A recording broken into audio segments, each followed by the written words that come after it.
I knew something was wrong the moment I stepped through my front door. A pair of expensive Italian leather Oxfords, shoes I'd never seen before, sat neatly by the entryway. My work boots felt suddenly heavy as I stood frozen, my duffel bag slipping from my shoulder to the floor with a muted thud. Then I heard it. The unmistakable sounds drifting down from upstairs, rhythmic creaking, soft moans, and a man's low laughter that wasn't mine. In that moment, 12 years of trust shattered like glass.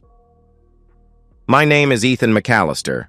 I'm a 38-year-old construction foreman with calloused hands and a reputation for loyalty that had never been questioned, until now. I had just returned from a brutal 2-week job in Buffalo, pushing my crew through 14-hour days to finish ahead of schedule. I'd driven straight through the night to surprise Natalie, my wife of 12 years. Natalie and I met in college. She was studying interior design while I was getting my degree in construction management. We complemented each other perfectly.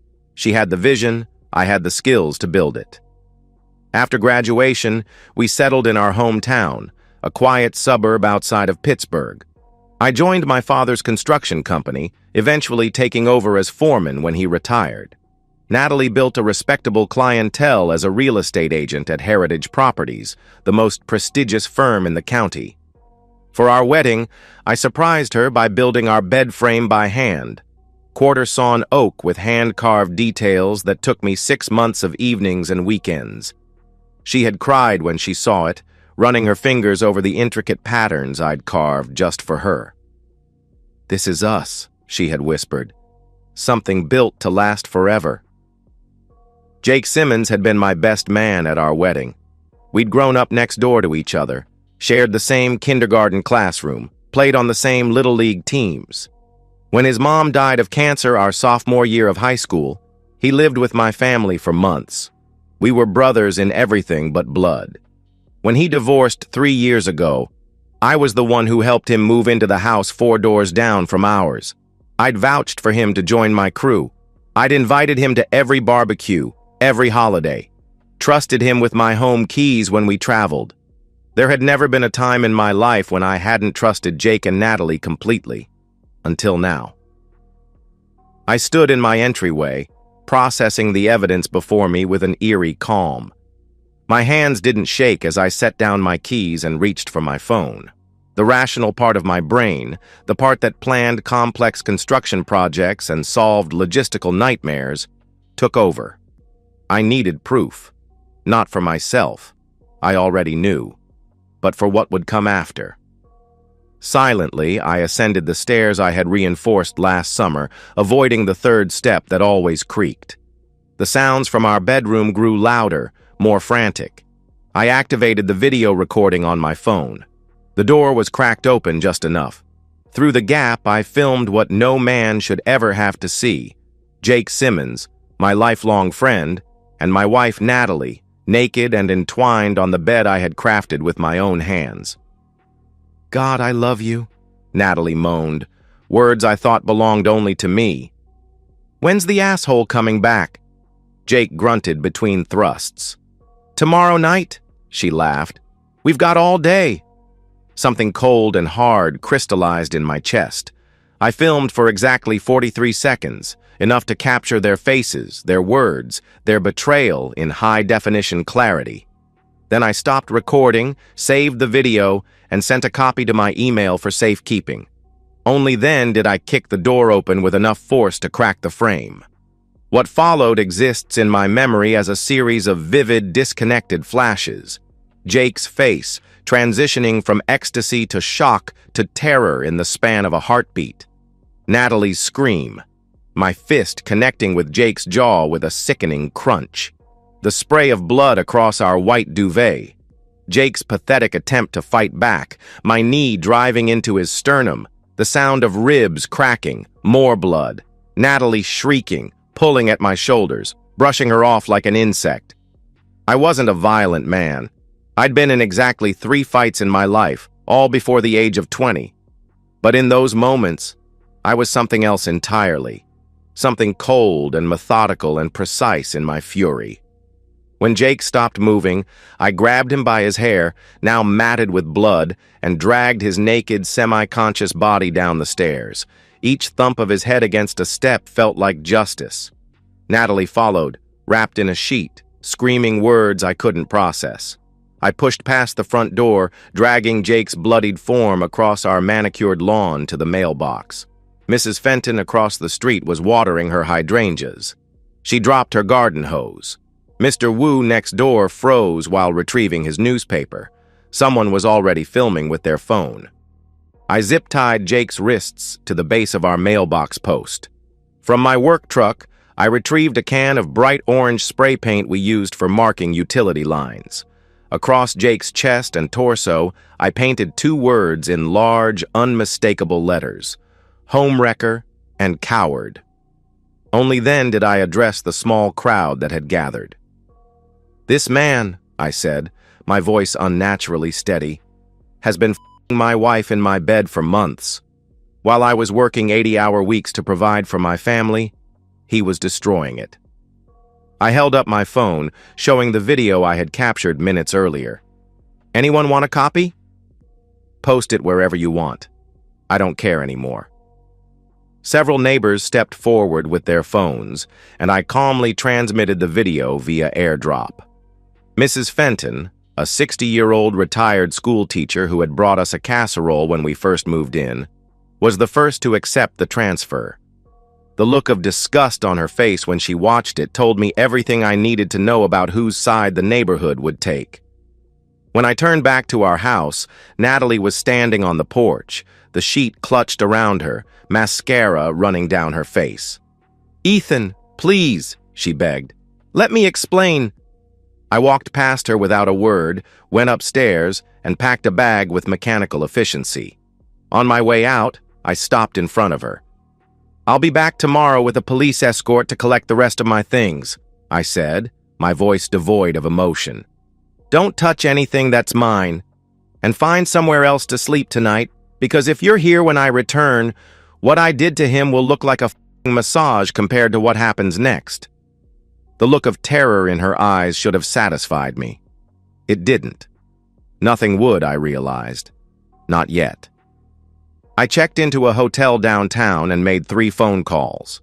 The first was to my lawyer, Marcus Shapiro, who had handled my father's estate and our company's legal matters for 20 years. "Jesus Christ, Ethan," he said after I explained the situation. "Did anyone call the police about the assault?" "Probably," I admitted. "But he was in my house, in my bed, with my wife. I've got video evidence." Marcus sighed. "That might help with a crime of passion defense, but you can't just beat a man half to death and tie him to a mailbox. There will be consequences." "I don't care," I said. "Just tell me how to destroy them both legally."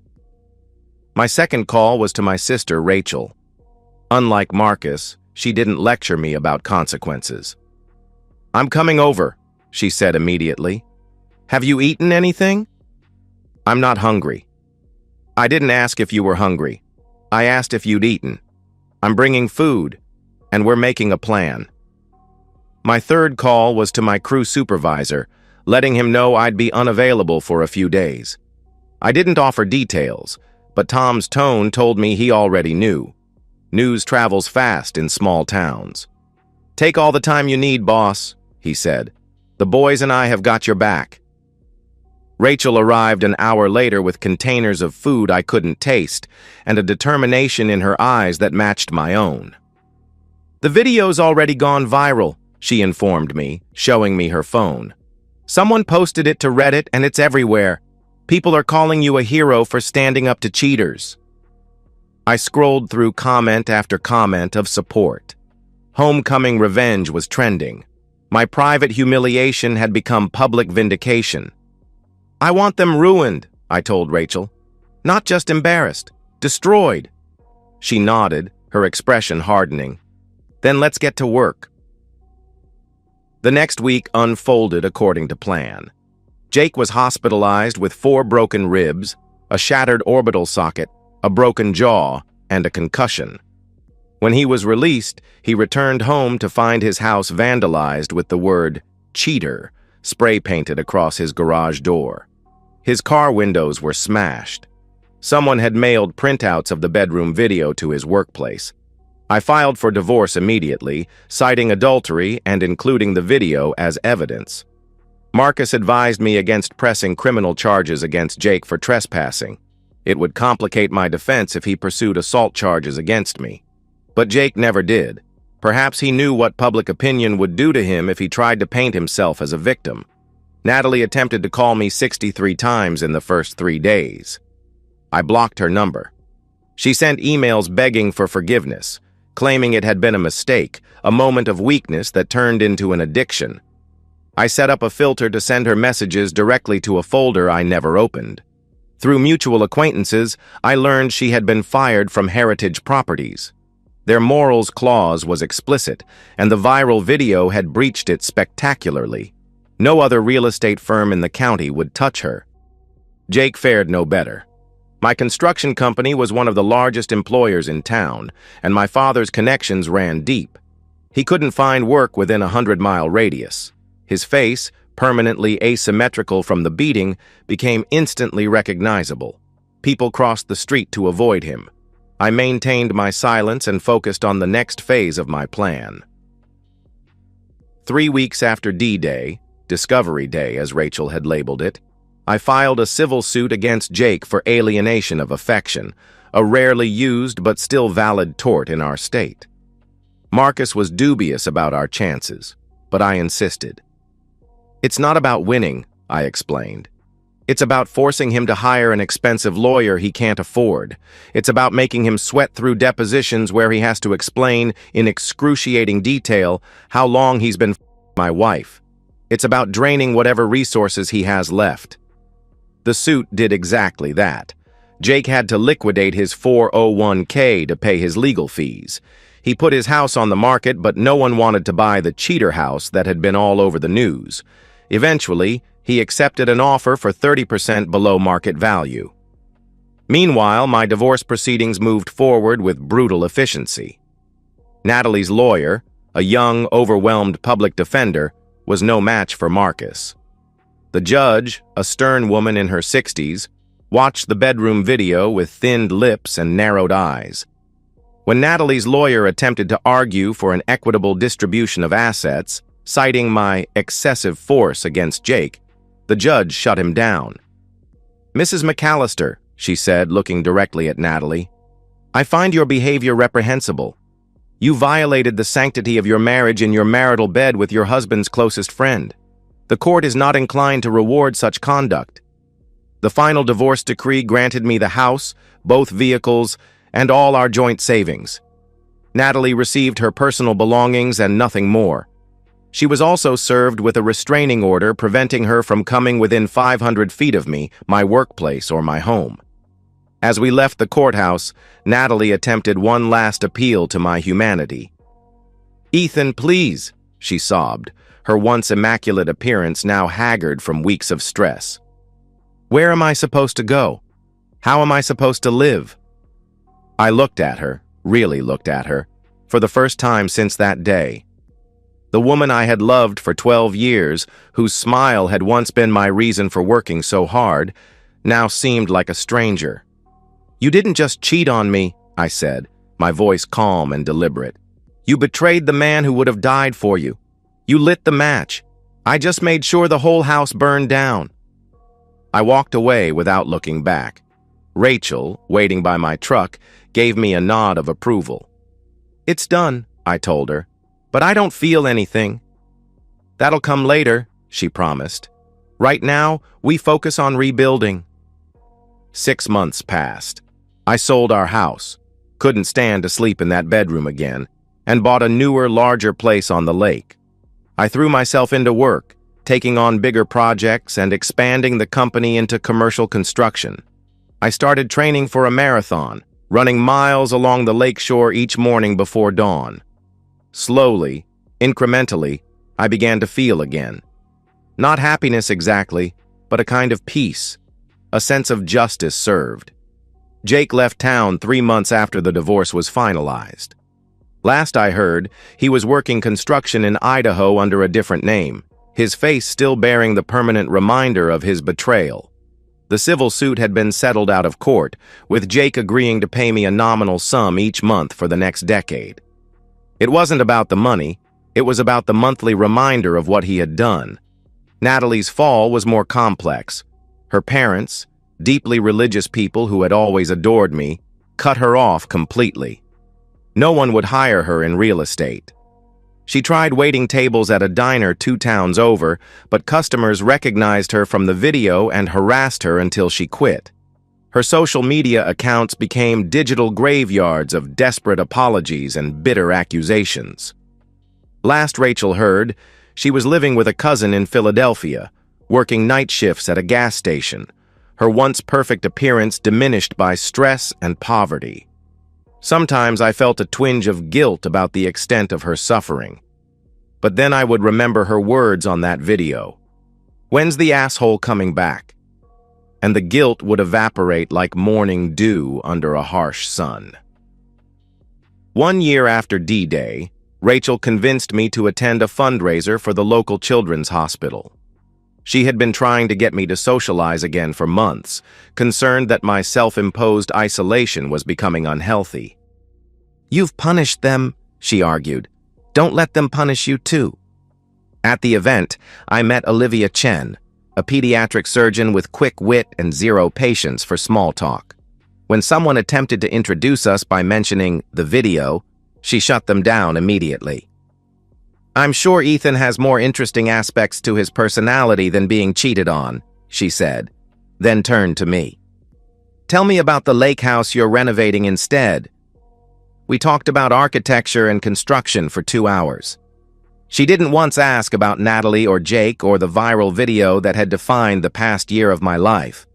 When I asked for her number at the end of the night, she gave me a considering look. "I should warn you," she said. "I have trust issues." For the first time in a year, I laughed. Really laughed. That makes 2 of us. Our first date was a kayaking trip on the lake. Our second was helping her move furniture into her new condo. By the 3rd month, I had given her a key to my house, but with a clear understanding. We both needed transparency. We both needed boundaries. We both needed to move slowly. 2 years after D-Day, I received a letter forwarded through Marcus's office. I recognized Natalie's handwriting immediately and nearly threw it away unopened. But something, curiosity perhaps, or a need for final closure, made me read it. "Ethan, I won't ask for forgiveness. I don't deserve it, and you've made it abundantly clear you have none to give. I'm writing to say you won, completely and utterly. My life is unrecognizable from what it once was. I work 2 minimum wage jobs. I live in a studio apartment with water damage and roaches. My family still won't speak to me. When men recognize me, and they do even now, they assume I'm available for the same thing I did to you. I saw online that you're with someone new. She looks kind and accomplished. I hope she gives you what I couldn't. I hope you trust again someday. I've started therapy. Too late to save anything, but maybe not too late to understand why I destroyed the best thing in my life. My therapist suggested writing this letter might help with my healing process. I doubt you care about my healing, but I'm sending it anyway. You were right that day at the courthouse. I lit the match. You made sure everything burned. There's nothing left now but ashes. I'll always be sorry, Natalie. I folded the letter carefully and placed it in my desk drawer. I didn't respond. There was nothing left to say. That evening, as Olivia and I sat on my deck watching the sun set over the lake, she asked me a question that had been hovering between us for months. Do you regret how far you took it? The revenge? I considered my answer carefully. The revenge wasn't just about punishment. It was about justice, yes, but also about rebuilding. I couldn't rebuild with those ruins still standing. I needed to clear the ground completely. She nodded, her hand finding mine. And now? Now I'm building something new, I said, squeezing her fingers gently. Something stronger. Something with eyes wide open. We sat in comfortable silence as darkness fell over the water. In the reflection of the first evening stars, I could almost see the blueprint of a future I hadn't believed possible 2 years ago. Not perfect, not unmarked by the past, but solid, enduring, built to last. And so, we've reached the end of today's story. Was it what you expected, or did it take a twist you didn't see coming? I'm curious to hear your thoughts. Share them in the comments below, and let's get a conversation going. If this story kept you hooked, make sure to hit that like button. And if you're new here or just haven't subscribed yet, now's the perfect time to join our community. I bring you fresh, captivating stories every day, so click that subscribe button and turn on notifications so you never miss out. Thanks for watching, and I'll see you in the next one.